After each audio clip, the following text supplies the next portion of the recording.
নমস্কার, আপনাদের সকলকে স্বাগত জানাই চ্যানেল রূপা মুখার্জিতে। কৃষ্ণকালী মায়ের আশীর্বাদ আমাদের সকলের উপর বর্ষিত হোক। জয় কৃষ্ণকালী মা।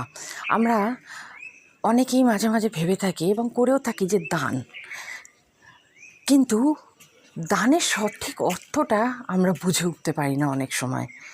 মঙ্গলা দেবী একদিন কৃষ্ণকালী মায়ের মাহাত্ম্য প্রচার করতে গিয়ে এই দান শব্দটি ও দান করার গুরুত্ব সম্পর্কে কিছু কথা বলেছেন। এবার দেখুন, দান আমরা কখন করতে পারি? যখন আমাদের কাছে কিছু থাকে। এটা জরুরি নয় যে দান করার জন্য আমাদেরকে খুবই ধনী ব্যক্তি হতে হবে, বড়লোক হতে হবে সমাজের চোখে, না, সেটা ব্যাপার নয়। দানটা হচ্ছে মন থেকে কিছু কাউকে দেওয়া। ঈশ্বরকে দান তো সর্বশ্রেষ্ঠই দান, কিন্তু যদি কোনো মানুষকে দিলেন, কারোর জন্য কিছু করলেন, সেটাও কিন্তু এক ধরনের দান। তবে দান তখনই করবেন যখন আপনি মনে মনে প্রস্তুত থাকবেন এবং তার বদলে কিছু পাওয়ার কোনো আশা করবেন না। অর্থাৎ আপনি দান করছেন অ্যানয়মাস হয়ে। দেখবেন অনেক সময় অনলাইনে যখন কিছু অনলাইন ফাউন্ডেশন আছে যারা দান নিয়ে থাকেন, এবং সেখানে একটি অপশান থাকে অ্যানয়মাস, অর্থাৎ অজ্ঞাত কুলশীল কোনো ব্যক্তি হিসেবে আপনি দানটি করছেন। হ্যাঁ, যদি আপনার আয়করের হাত থেকে বাঁচার জন্য দান করে থাকেন, সেক্ষেত্রে কিন্তু হ্যাঁ, আপনি অবশ্যই নিজের নাম, আপনার প্যান কার্ডের ডিটেলস এগুলো দিতে পারেন, কিন্তু মোস্ট অফ দ্য টাইম সেখানে দানের মাহাত্ম্যটা থাকে না। সেখানে আমরা আমাদের স্বার্থটা দেখি। অনেকে দেখবেন যে দান করেন আবার সামনে এসে দেখানো। নীতা আম্বানিকে তো আমরা দেখেই থাকি, বিভিন্ন সিনেমা জগতের ব্যক্তিত্বকে দেখে থাকি যে তারা দান করছেন এবং সকলকে দেখিয়ে করছেন। কিন্তু দান তখনই সার্থক হয় যখন আমরা কাউকে না দেখিয়ে কিছু দান করি, কাউকে না জানিয়ে কিছু দান করি। আর এই কথাই মঙ্গলা দেবী আমাদেরকে বলতে চেয়েছেন, বোঝাতে চেয়েছেন। তিনি বলছেন যে দানই যখন করব তখন তাহলে শুনিয়ে দেখিয়ে জানিয়ে কেন করব।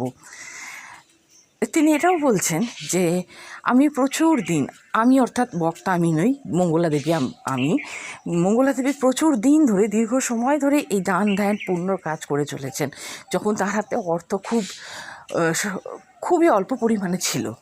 এবং এখন যখন তার কিছুটা ক্ষমতা হয়েছে কৃষ্ণকালী মায়ের আশীর্বাদে, যে তিনি দান করার উপযুক্ত হয়েছেন, তখনও তিনি দান করছেন। এই যে বা মন্দিরে আসার পথে তিনি কখনো পথ শিশুদের আইসক্রিম খাওয়াচ্ছেন, কখনো ঠান্ডা জলের বোতল দিচ্ছেন, কখনো একটি অর্ধনির্মিত মন্দিরে গিয়ে সেই মন্দিরে মাকে শাড়ি পরিয়ে আসছেন। হ্যাঁ, বেনারসি শাড়ি, বুঝতে পারছেন তাহলে ব্যাপারটা? তো এই ধরনের ব্যাপারগুলো তিনি করে থাকেন। কখনো তিনি সেগুলো ক্যামেরাবন্দি করেন, কখনো তিনি করেন না। তিনি বলেন যে দানই যদি করব, তাহলে আমি কেন লোককে জানিয়ে দেখিয়ে শুনিয়ে করব। তো আসুন জেনে নিই যে উনি দানের ব্যাপারে ঠিক কী বলতে চেয়েছেন। তবে তার আগে আপনাদের কাছে অনুরোধ, ভিডিওটি ভালো লাগলে অবশ্যই লাইক, শেয়ার, কমেন্টস করবেন, চ্যানেল সাবস্ক্রাইব করে পাশে থাকবেন।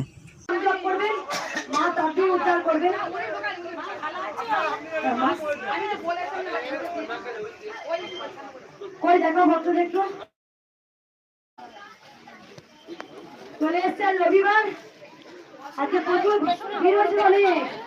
ও বাবা, লাইন ঘুরে গেছে, সামনে যারা আছে বসে যান। দেখো, ওরে বাপ রে, এই লাইন ঘুরে গেছে দিকে। তাও তো অনেক, দাদা কোথায় গেছে? দাদা বাইরে গেছে একটু বাথরুমে।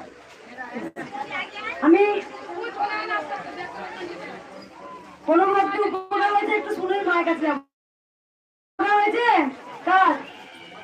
তারা গেলে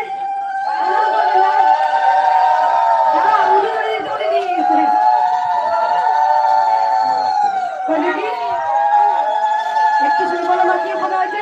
চুপ করো, এবার চুপ করো মা। চাকরি পেয়েছে, মার নাম জপ করার পরে ঝাড়গ্রাম আগে এসেছিলে, ঘরে বসে নাম জপ করে। কই পিসিমণি কই? ও তুমি বলেছো মা, তুমি তো অনেক বলে এসছো। কবার এলে মা? মা বলেছে মা বলেছে আমাকে ফোন করে এসেছিল, আমার মা আসলে বলে দিচ্ছি আমি।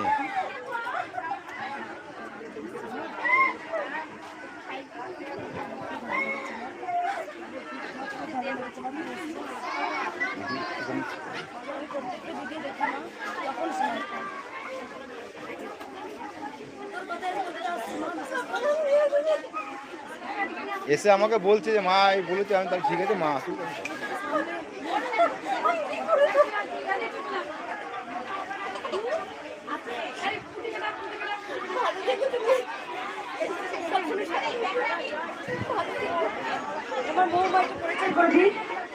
আজকে আমি টোটোয় বসে বসে লাইভ করছি। ওর নাম নিতে গিয়ে আমি আসছি, জানি না মায়ের লীলা হয়তো। আমি শাড়ি দাম করা নিয়ে ওর কথা বলেছে। দেখো একটা জিনিস, আমি আগের বছর এসেছিলাম, তখন আমি যে টোটোতে করে যাচ্ছি আমি ক্যামেরায় বলছি কথাটা। সবাই চুপ করুন একটু। মানে আমাদেরকে বলছি তোমার গল্প করছে, মন্দিরের গল্প করছে, তখন উনি কিন্তু একবার বললেন, তখন তো আমি ইউটিউব সম্পর্কে এত কিছু জানতাম না যে আমি ওটা ইয়ে করবো। তখন উনি বলছেন যে আমার মায়ের জন্য আমি শাড়ি নিয়ে গেছি, মা আমাকে শাড়ি দিয়েছে। আর উনি বললে হয়তো যে আর কাউকে দেওয়া হয়েছে, সেটা আমি অতটা আমি মনে করতে পারছি না। কিন্তু বলেছি এই মৌমা, ও যখন আগে এসেছিল ওকে আমি ভালো করে চিনতাম না। মা বাচ্চাটাকে একটু বাইরে নিয়ে যাও, একটু হাওয়া। বাচ্চাটাকে চকলেটটা একটু বাইরে ঠান্ডায় বসো, আমি আগে দিয়ে দেবো, চিন্তা করো না। ওকে নিয়ে ঠান্ডায় নিয়ে যাও, আমি তোমাকে আগে দেবো মা, চিন্তা করো না। আমি আপনাদের বাচ্চাদের বসতে আগে বলছি, দেবো। আপনাদের বসতে বলছি সামনে। মৌমা, ওর আমি ভিডিও দেখে ওকে চিনতে পারি যে ও মন্দিরে এসেছিল। আমি সত্যি বলছি, আমি এত খেয়াল করি না, এত ভিড়ের মধ্যে কাকে মনে রাখবো বলো, সম্ভব নয়। এবং দিনের পর দিন প্রচুর ভক্ত হয়, সেখানে আমি কি করেছি, এই মা এসছে, এবার তবে কিছু ঠাই ঠাই করে ঠেকেই দিই, আমি জানি মা ভালো ঠিক করবে। ঠাই ঠাই করে ও এসছে, ওর মুখে যে ক্যান্সার আমি জানতাম না, সত্যি বলছি মা। আমি তখন, ও যখন ভিডিও দিচ্ছে গায়ে কাটা দিচ্ছে, আচ্ছা ও লাগেনি তো, ও লাগেনি তো। তা আমি যখন ওকে আমি এরকম দিয়েছি, ও বলছে কি পেন হয়েছিল, আমার খুব যন্ত্রণা, মেডিসিন কিনে খায়, ও খেতেই পারতো না, তারপর থেকে যাওয়ার পরও খেতে পারছে। এখন ভালো তো মা? একদম তুমি সবার অনেকটাই ভালো আছি।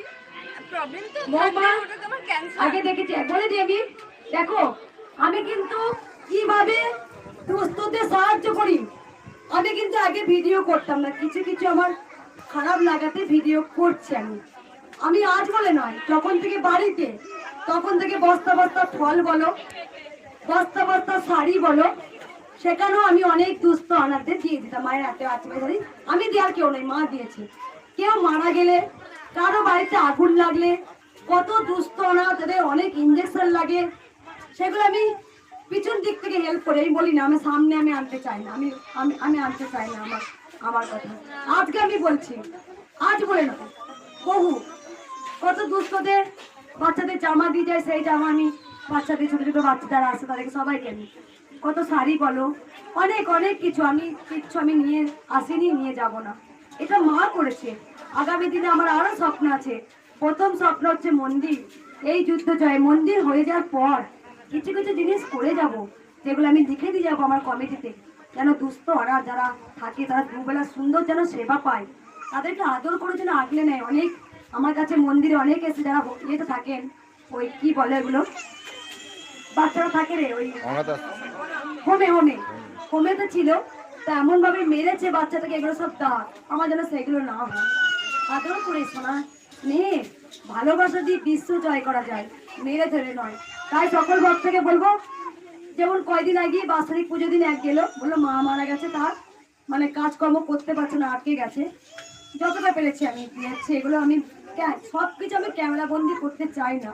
আগুন লেগে গেছিল, 500 টাকা চাইলো এসে সাথে সাথে। কিছুদিন আগে একটা ভদ্রমহিলা বাইরে থেকে এসেছিল।